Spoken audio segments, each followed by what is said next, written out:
polls show that most voters expect the president to win the debates decisively. It is speculated that Mitt Romney's task in turning in a good debate performance is more difficult and fraught with peril than is the president. I happen not to agree with that assessment.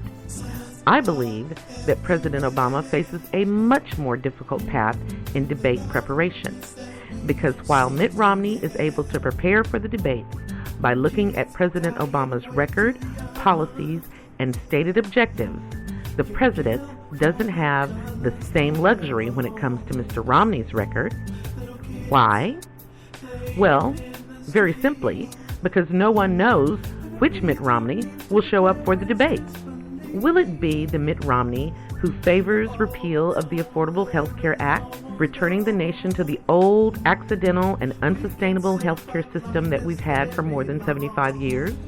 Or will it be the Mitt Romney who points with pride to the Massachusetts law that he enacted during his time as governor?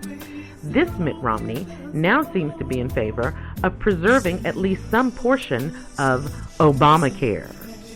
Perhaps it will be the Mitt Romney who dismisses 47% of the American population as freeloaders unwilling to take responsibility for their own lives. Or maybe the Mitt Romney who cares about 100% of the people will show up. Will it be the Mitt Romney who said he would definitely veto the DREAM Act and make undocumented immigrants self-deport? Or will it be the Mitt Romney who said just today that he will provide waivers for undocumented young people to stay in this country?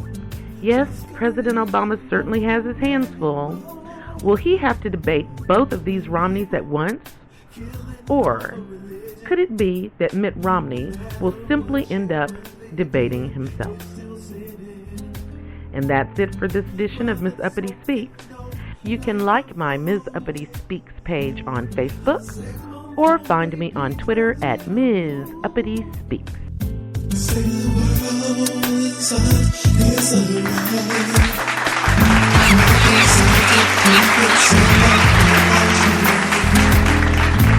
Oh, yeah. Okay, Ms. Uppity Speaks.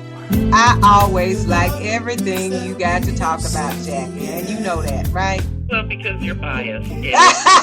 Yes, I am biased, and I love you a whole lot, and you're as smart can get.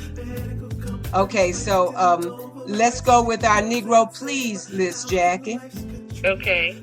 Well, Brenda, you came up with our prize Negro this week. Yes, I did. So why don't you go ahead and talk about that? Yes, I chose for the top of the Negro Please list this week, Mr. George Will. Yes, Georgie. Yes, Jackie, yes. Mr. George Will said that we can't fire a black president because y'all are too concerned about what everybody will say about you. And for the same reason Colin Powell voted for him, because he's black. And Jackie and I, the first thing we said was, what? Because when Jesse Jackson ran for president of the United States, I did not vote for him. A lot of black people did not vote for him. When Al Sharpton ran for president of the United States, I did not vote for him. A lot of us didn't, because we thought he was unqualified. We thought he was unqualified. Yes. Now they want to say that Barack Obama is the most ignorant, dumbest, nappy-headed, buck-looking, watermelon-eating, chicken wing-sucking Negro, dumbest Negro they ever seen. I know, it is phenomenal, isn't it? And the next president of the Harvard Law Review, they have to be careful for their reputation, don't they? Yes, baby. Until Barack Obama, if you had been president of the Harvard Law Review, you wrote your own ticket because everybody knew you were brilliant. But apparently that does not count. No. With Barack Obama. And Rick Santorum has tried to convince him and tell him he's a snob. Oh, yes. And now all of a sudden, they're Jackie, you know, everybody is talking about the debate for tomorrow night. Mm-hmm. And you've heard Ryan and Romney and them starting to say how smart and intelligent this president is. Now, you can say what you want about it. I just think he's trying to make an excuse for his ass whooping right now.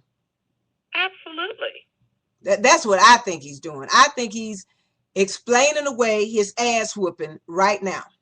Yes, well, they call it lowering expectations. Yes, because But the expectations for Romney are pretty low to start with. So that no, seriously, if he stays upright on the stage and doesn't break into a flop sweat, I think that people will say he did pretty well. Yes, yes. Jack, I don't know what he's going to do when the fact checkers slap him in the face. Wildcat don't said, need those stinking facts. Wildcat said he got the popcorn ready. Oh, yeah. And whoever that was, it went by so fast in my chat room. Come listen to my show.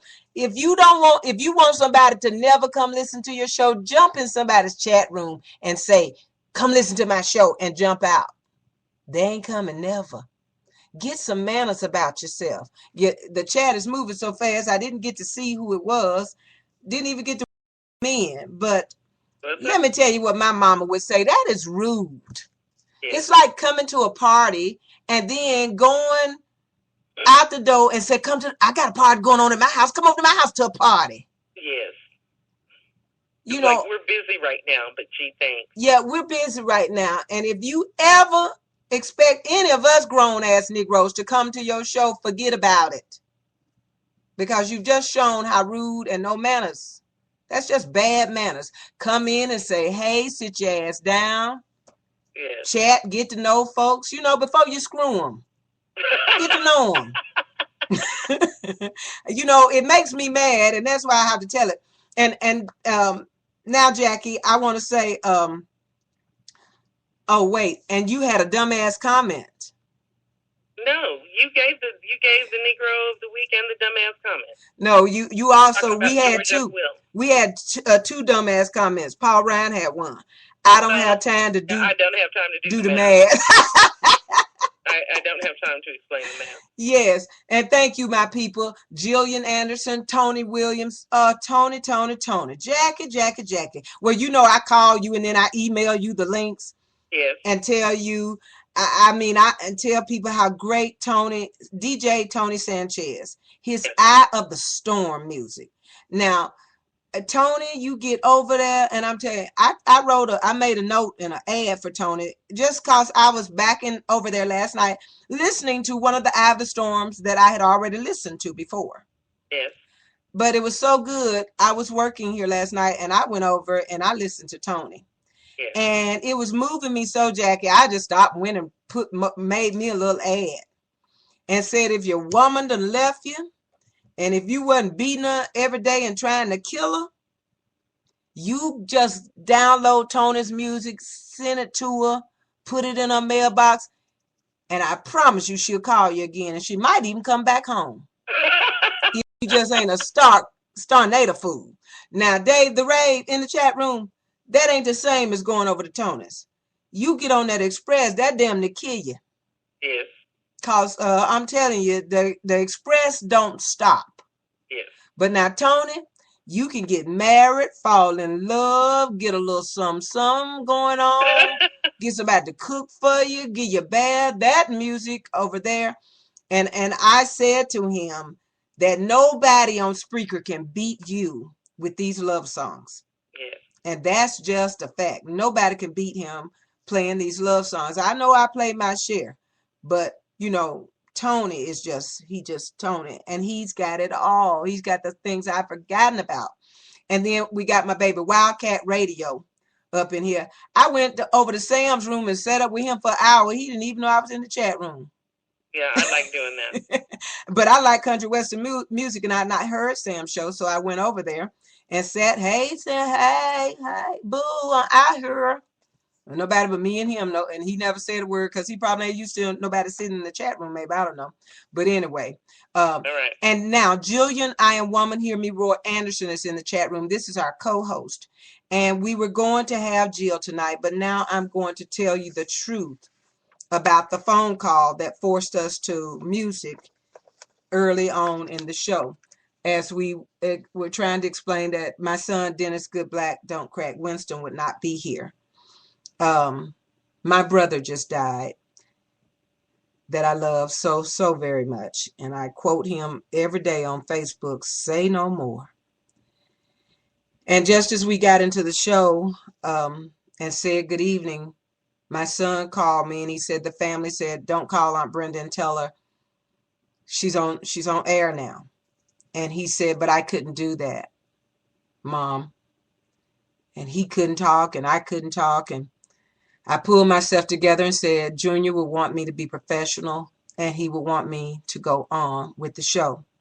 But Jackie and I have done all we can do with our laughing now and our kidding and choking around. But, you know, our family is that family, that kind of family. We were raised to, as surely as we live, surely we will die. But it's just tough when you lose somebody you love so very much. Yes. So that is. Do you mind if I tell an Uncle Junior story? Please tell one. As Brenda's told you all, my Uncle Charles was the administrator of the food stamp program in Arkansas for many, many years. And he finished his career as the warden of the youth prison there in Arkansas. Right. Where he really made a very good impact with a lot of young lives. But the other thing about my Uncle Charles is that he was one of the most generous people that you ever met. When I was in college, my Uncle Charles gave me a key to his home so that if I wanted to take a break from school over the weekend and he and his wife weren't home, I could just go and make myself at home whenever I felt like it. Mm-hmm. And he also bought my books for me every semester because that was just his way of helping out. I never asked Uncle Charles. Nobody did. None of us ever asked Uncle Charles to do these things for us. He just did it because he loved us. Yep. And I will miss him so, so much. And so, Brenda, I'm done now. Yes. I'm not going to make it. So yeah. I was sitting here saying that now it's all the joke telling in the family for the holidays is going to be left up to me, because he was the biggest jokester. And my God, when we went home for the holidays, I swear you lose pounds just from laughing. You wake up and go to sleep every night with your face hurting, because my brother Charles was some kind of funny. And every morning here at the altar, I've been praying, and I'd leave a message. I'd pray for him. And I always said a message to him that I'll see you in a couple of months. I'll be home to see you for Thanksgiving, baby. And here we go on about our day. And I've spoken to him quite often here lately.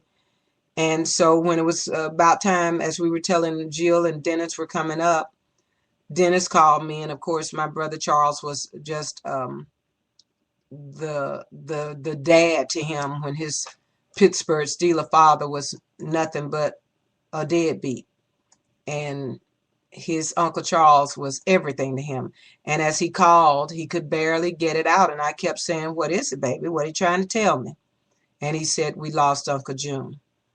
I screamed, Jackie screamed, and within seconds, I pulled myself together and said, "We got our friends in the chat room, and I know what Junior would want me to do. He would want me to be professional and hang in there and do the show." And so Jackie and I carried on, and we've done the show, and now we're going to say goodnight.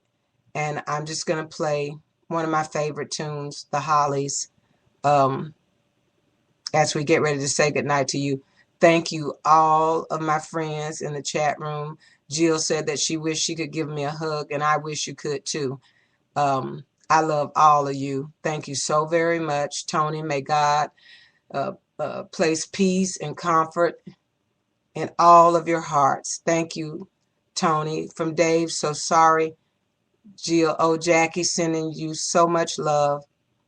And Gio, I will most definitely include you and your family in my prayers. Be strong, sweetheart. We love you all right back, guys. Thank you so much for being here with us tonight. They had the chat room going, and you look over there, Jackie, you didn't want to laugh because they are so crazy. But my brother was so funny and so crazy, and that's why we did it. We love you all so very much. This is for you, big brother. I'll be home soon.